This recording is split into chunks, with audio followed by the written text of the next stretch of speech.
We are sending a strong message that our party is building from the ground up, and we're building everywhere. I want to win elections, and you win elections in the states. So that's where the DNC will invest our resources.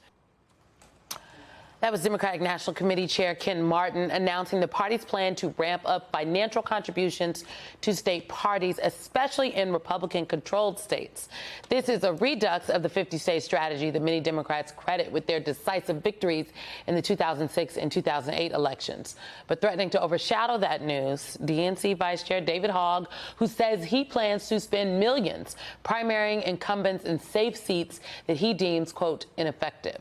The announcement has created division between Hogg and Chair Ken Martin. David Corn and Joe Walsh are back with us. I think, Simone, you're a former DNC member. I am. I think that what David Hogg is doing is part of and can be part of that 50-state strategy in the sense that you're looking to evaluate all of your races and where you could, to the chairman's point, he really, at the end of the day, has two jobs: raise money, win elections.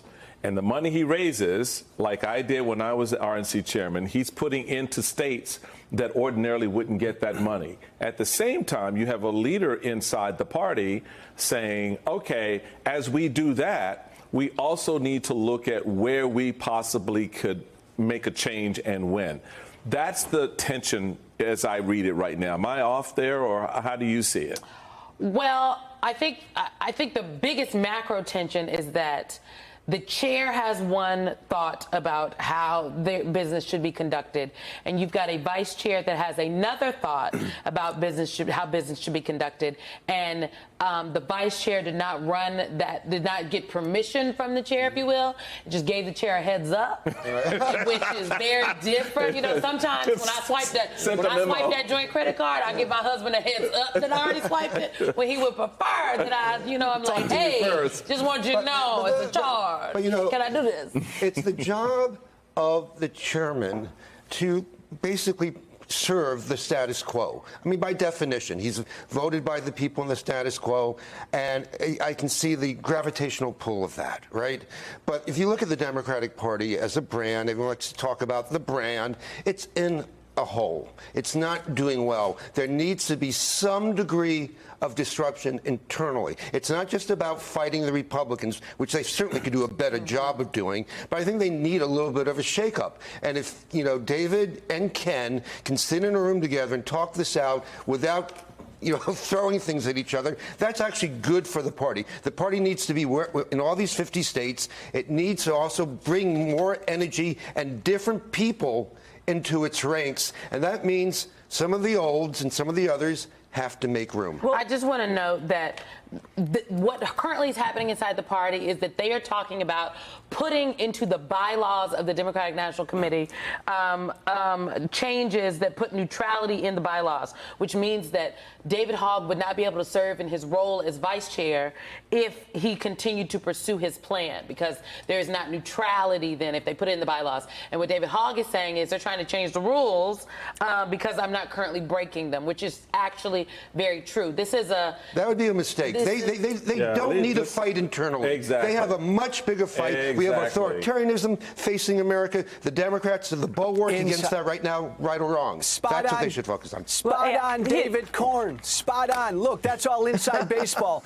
I'm not a Democrat. The Democratic Party brand is in the toilet. They need to be shaken up. They need to fight. I want to see the Democratic Party fight. I want to see new blood. Some of this old blood needs to go retire. This is good for the Democratic Party. I think what David Hogg is proposing. And Lisa's going to change the subject, as she should.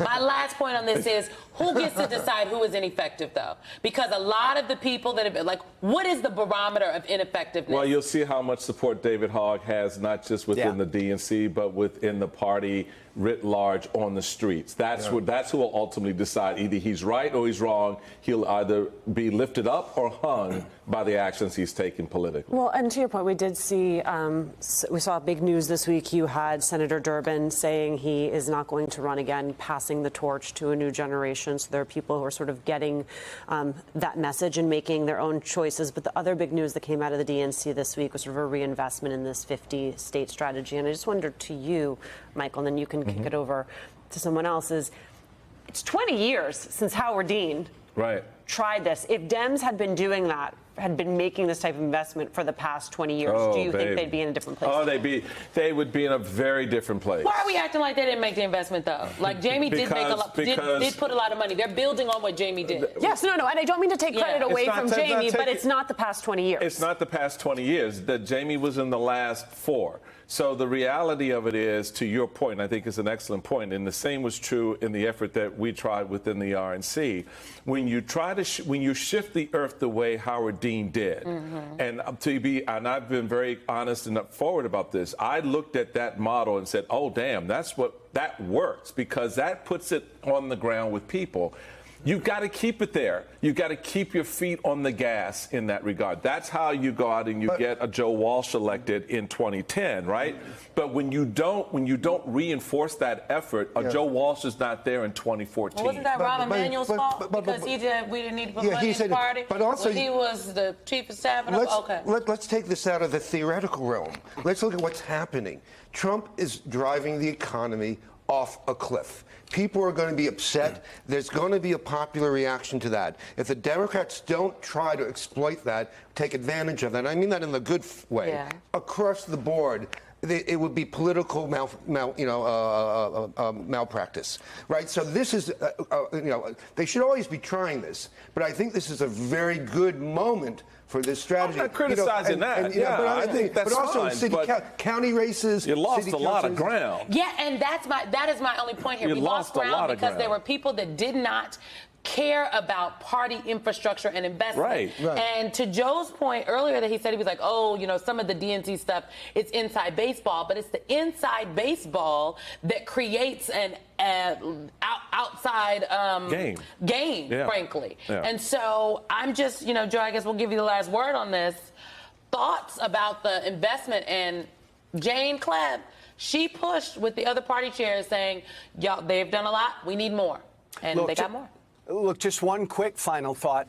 Because of the madness and the chaos and the disaster that is Trump, Democrats are going to be competitive in districts and states this year, next year, that we can't even imagine right now. So doggone it, field candidates, get active, spend money everywhere.